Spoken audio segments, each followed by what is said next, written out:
This is Revathi. Welcome back to our channel. మీకు వినిపించబోయే కథ villain episode number 122.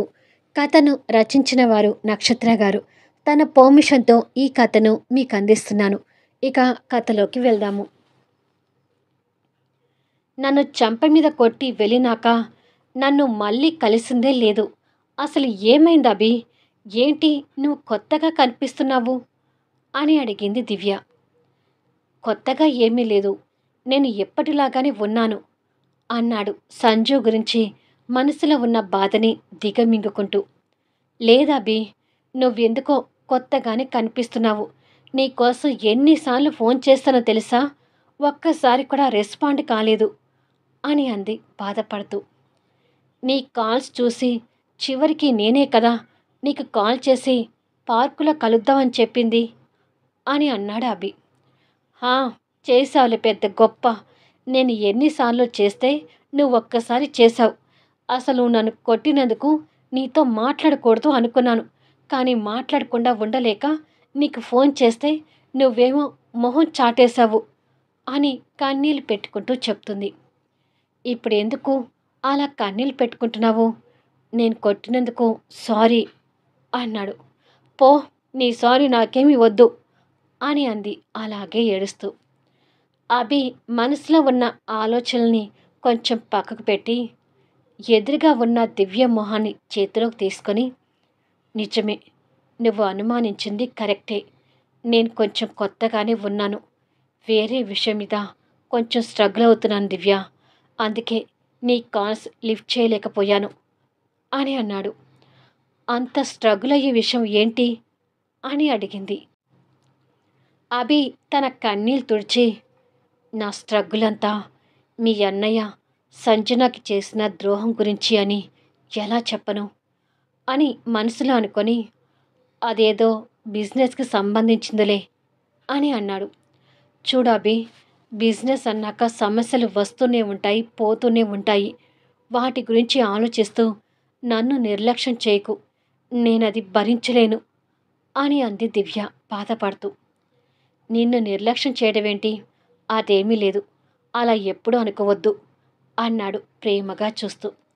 దివ్య అభి ఒడిలో తలపెట్టి పడుకొని, అసలే మన విషయం మా అన్నయ్యకి ఎప్పుడు తెలుస్తుందా? మా అన్నయ్యకి తెలిసాక తర్వాత పరిణామాలు ఏంటో అర్థం కాక బాధపడుతున్నాను అభి.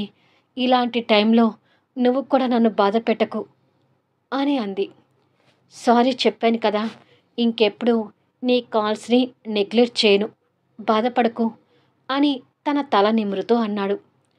Love you Abhi, love you so much అంది అభి చేను చేతిలోకి తీసుకొని. లవ్ యూ టూ అంటూ అభి ప్రేమగా చెప్పి తన నుదుటిన ముద్దు పెట్టుకున్నాడు. వాళ్ళిద్దరినీ ఓ చెట్టు చాటున ఉండి జగదీశ్వరరావు చూస్తూ నిర్ఘాంతపోయి, అభి స్నేహితురాలు ఆ సంజనాతో యశ్వంత్ రిలేషన్ పెట్టుకున్నాడు. యశ్వంత్ చెల్లెలు ఈ దివ్య అభిని ప్రేమిస్తుంది. అంటే అభికి యశ్వంత్కి మధ్య త్వరలో బీభత్సకరమైన యుద్ధమే జరగబోతుంది. ప్రస్తుతానికి ధనుంజయ్ మరణం గురించి నిజాలు బయటకొచ్చే అవకాశం కనిపించడం లేదు. ఇప్పుడైతే మనం సేఫ్. ముందు ముందు ఎలా సేఫ్ అవ్వాలని కూడా ఆలోచించాలి. వీళ్ళిద్దరి మధ్య రాజుకోబోతున్న నిప్పులు సెగని మనం మంటలతో ఇంకాస్త రాజేసుకుంటూ వెళ్ళాలి అని అనుకున్నాడు. అదే సమయంలో యశ్వంత్ బయటికి వెళ్ళడానికి రెడీ అవుతుంటే సంజు బెడ్ మీద కూర్చొని, మరో 4 రోజుల్లో దివ్యకి పెళ్లి చూపులని చెప్పడం గుర్తు తెచ్చుకొని, దివ్యకి పెళ్లి చూపులని దివ్యకి చెప్తే కరెక్టేమో కదా యశ్వంత్ అని అడిగింది. నో, తనకి సర్ప్రైజ్ ఇవ్వాలనుకుంటున్నాను, తనకు అప్పుడే తెలియనివ్వకు అన్నాడు షర్ట్ బటన్స్ పెట్టుకుంటూ దగ్గరికి వస్తూ. ఏంటి సర్ప్రైజా? ఇలాంటి విషయాలు సర్ప్రైజ్ ఎందుకు? ముందే చెప్తే పోతుంది కదా అని అంది సంజు టెన్షన్గా. ముందే చెప్తే నాకు అప్పుడే పెళ్లి చూపులు వద్దు, మరి కొన్ని రోజులు పోస్ట్ పోన్ చేయండి అని ఏవో పిచ్చి కారణాలు చెప్తుంది సంజు. అందుకని పెళ్లివారు వచ్చినాకే తనకి పెళ్లి చూపులనే విషయం తెలియాలి అని అన్నాడు. అయ్యో! జరగని పెళ్ళికి ముహూర్తాలు ఎందుకు అన్నట్టు ఆ పెళ్లి వాళ్ళు వచ్చినాక దివ్య కారణంగా నువ్వేమైనా అవమానాలు పడతావేమో యశ్వంత్ అని మనసులో అనుకుంది. నీకు జ్యూస్ చేసి ఇవ్వడానికి కూడా ఇంట్లో ఫ్రూట్స్ లేవంట సంజు, మాలతి చెప్పింది. నేను ఎలాగో బయటికి వెళ్తున్నాను, అలాగే మార్కెట్కి వెళ్ళి ఫ్రూట్స్ తీసుకుని వస్తాను అని తన తల నిమురుతూ చెప్పి యశ్వంత్ బయటికి వెళ్ళిపోయాడు. సంజు పెళ్లి చూపుల గురించి కంగారుగా ఆలోచిస్తూ పెళ్లి వాళ్ళు రాకముందే యశ్వంత్కి విషయం తెలిస్తే కరెక్టేమో, పెళ్లి వాళ్ళ ముందు యశ్వంత్ అవమానాలు పడటం కరెక్ట్ కాదు, తెలిసి తెలిసి యశ్వంత్కి అవమానాలు జరగనివ్వను అని మనసులో అనుకుంది. యశ్వంత్ కిందికి వచ్చేసరికి పూర్ణ డైనింగ్ టేబుల్ దగ్గర కూరగాయలు కట్ చేస్తుంటే మాలతి ఇంకా ఏదో పని చేస్తుంటుంది.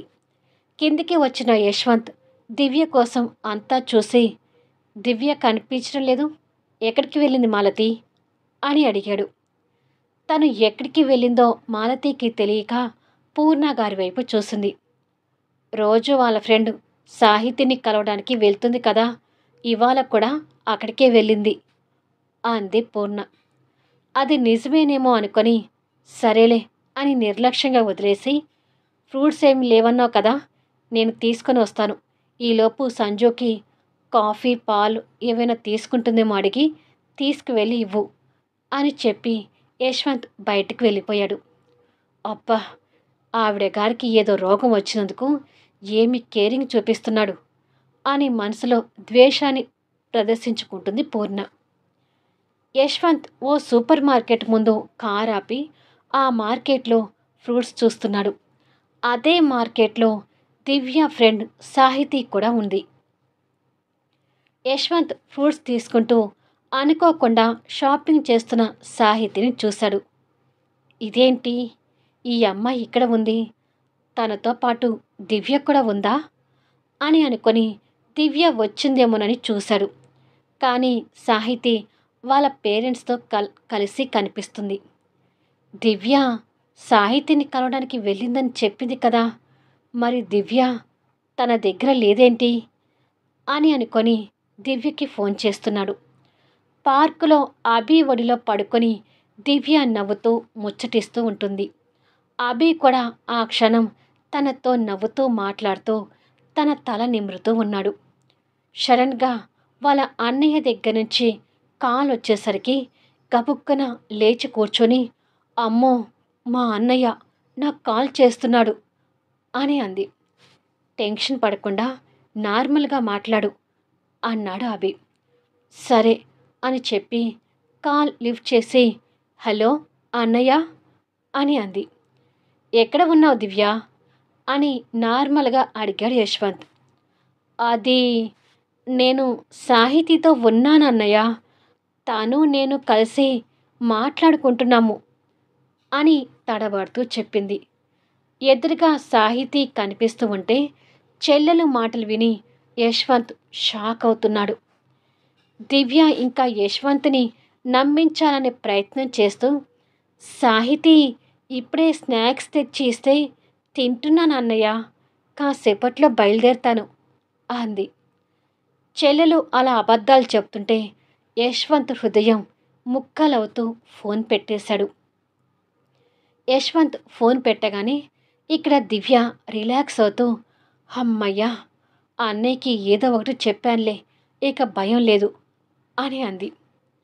ఎప్పుడు ఈ టైంలో మీ అన్నయ్య నీకు ఫోన్ చేయడు కదా, ఇంత సడన్గా ఫోన్ చేశాడేంటి అని అడిగాడు అభి. ఏమో తెలీదు, నేను గుర్తొచ్చి చేశాడేమోలే, ఇక వదిలేయ్ అని మళ్ళీ అభితో మాటలు పంచుకుంటూ ఉంది. యశ్వంత్ బాధపడుతూ గట్టిగా కళ్ళు మూసుకొని, నువ్వు నాకు అబద్ధం చెప్పడం ఏమిట్రా, నీ మీద నేను ఎంత నమ్మకం పెట్టుకున్నాను, ఎందుకు నా నమ్మకాన్ని ఇంతగా వమ్ము చేశావు అని అనుకొని కళ్ళు తెరిచేసరికి కళ్ళల్లో నీటి పొరలు తేలి కనిపిస్తుంటాయి. అక్కడ ఉన్న ఫ్రూట్స్ తీసుకొని ఆ బాధలోనే బిల్లింగ్ చేయటానికి దగ్గరికి వస్తుంటాడు. అప్పటికే సాహితీ కూడా తీసుకున్న వస్తువులకి బిల్లింగ్ చేయడానికి వస్తూ యశ్వంత్కి ఎదురుపడింది. యశ్వంత్ తనని మౌనంగా చూస్తుంటే సాహితీ మాత్రం యశ్వంత్ని చూసి షాక్ అవుతుంటుంది. తను షాక్ కావటం కూడా యశ్వంత్ గమనిస్తున్నాడు. సాహితీ భయంతో నీళ్లు మింగుతూ హాయ్ అన్నయ్య అని అంది. కానీ యశ్వంత్ రెస్పాండ్ కాకుండా మౌనంగా పక్కకు తప్పుకొని బిల్ వేయించడానికి వెళ్ళాడు. హాయ్ అని చెప్తున్నా కూడా రెస్పాండ్ కాలేదేంటి? అసలు ఇప్పుడు యశ్వంత్ అన్నయ్య దృష్టిలో దివ్య మా ఇంట్లో నాతో పాటు ఉన్నట్టు, కానీ యశ్వంత్ అన్నయ్య ఇప్పుడు నన్ను ఇక్కడ చూశాడు అని భయపడుతూ అర్జెంటుగా దివ్యకి ఫోన్ చేసి చెప్పాలి అని అనుకొని బిల్లింగ్ అంతా వాళ్ళ పేరెంట్స్కి అప్పచెప్పి బరాబరా బయటికి వెళ్ళిపోయింది. యశ్వంత్ సాహితీ అలా వెళ్ళటం గమనిస్తూనే బిల్ వేయిస్తున్నాడు. సాహితీ కంగారుగా బయటికి వచ్చి దివ్యకి కాల్ చేస్తుంటుంది. అభితో నవ్వుతూ ముచ్చట్లు ఆడుతున్న దివ్య ఆ కాల్ చూసి అబ్బా ఇవాళ ఏంటి అభి మనల్ని ఇలా డిస్టర్బ్ చేస్తున్నారు అంటూ విసుక్కుంది. మళ్ళీ ఎవరు కాల్ చేస్తున్నారు అని అడిగాడు అభి. నా ఫ్రెండ్ సాహితీ చేస్తుంది. కారణం లేకుండా అది ఫోన్ చేయదులే, ఏంటో కనుక్కుంటాను అని ఫోన్ చేసి హలో సాహితీ అని అంది. ఎక్కడ ఉన్నావు దివ్య అని అడిగింది సాహితీ కంగారు పడుతూ. ఈ టైంకి రోజు ఎక్కడ ఉంటానో నీకు తెలియనట్టుగా అడుగుతున్నావేంటి? పార్కులో అభితో ఉన్నాను అని అంది. కొంప మునిగింది దివ్య. నేను సూపర్ మార్కెట్కి వచ్చాను. ఇక్కడ యశ్వంత్ అన్నయ్య ఉన్నాడు, నన్ను చూశాడు అని అంది. స్నేహితురాల నుంచి ఆ మాటలు విన్నగానే దివ్య గుండె జారి ఆరి చేతులకి వచ్చింది. దివ్య భయాన్ని చూసి అభి ఆశ్చర్యపోతూ ఏమైంది అన్నాడు తన భుజం చుట్టూ చేవేసి. దివ్య భయపడుతూ ఫోన్ స్పీకర్ ఆన్ చేసింది. మీ యశ్వంత్ అన్నయ్య నన్ను ఇక్కడ సూపర్ మార్కెట్లో చూశాడు కాబట్టి ఇప్పుడు మీ అన్నయ్య నీకు ఫోన్ చేసి ఎక్కడ ఉన్నావని అడిగితే నా దగ్గర ఉన్నానని చెప్పకు, ఇంకా ఏదైనా చెప్పు అని అంది సాహితీ. అది విని అభి కంగారు పడుతుంటే దేవుడా, ఆల్రెడీ ఇంతకు ముందే మా యశ్వంత్ అన్నయ్య ఫోన్ చేశాడు పిచ్చిదానా. నేను నీ దగ్గర ఉన్నానని, నువ్వు నాకు స్నాక్స్ పెడితే తింటున్నానని ఏవో కబుర్లు చెప్పాను. ఇవాళ నా పని అయిపోయింది అని అంది దివ్య భయపడుతూ.